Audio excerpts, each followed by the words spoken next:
Nosaltres entenem la situació delicada pressupostària en la que es troba l'Ajuntament, el consistori, però ja en alguna ocasió ja hem manifestat la nostra preferència per establir models de tarifació social que en aquest cas doncs, potser les rendes més altes podrien ajudar a equilibrar aquest dèficit i en qualsevol cas aquesta falta de liquiditat o aquesta que es preveu per l'Ajuntament o aquest desequilibri, diguem, pressupostari tan important que es preveu, doncs creiem que s'hauria de resoldre amb mesures més progressives. Fa molta por pujar els impostos. Abans, quan el Raül ha fet la intervenció en el punt anterior, comentava aquesta màxima de no tocar impostos, però arribat el moment hi ha impostos que estan vinculats a la renta, als ingressos o als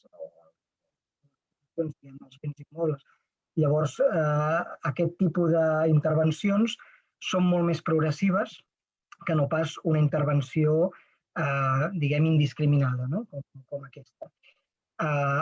Creiem que una de les coses que pot fer un ajuntament pels seus vilatans és facilitar i promoure la formació, proporcionar oportunitats de millora curricular que finalment acaben repercutint en major probabilitat d'incorporar-se al mercat laboral, per exemple. És un tipus de servei que no l'hem de menystenir. Llavors nosaltres votarem en contra d'aquesta proposta. Entenem que aquesta situació, al mig de dèficit o de dificultat pressupostària, anirà a més i ens agradaria que en aquesta planificació de la que parlaves en el primer punt, Raül, s'intentin trobar fórmules que siguin més progressives o més redistributives.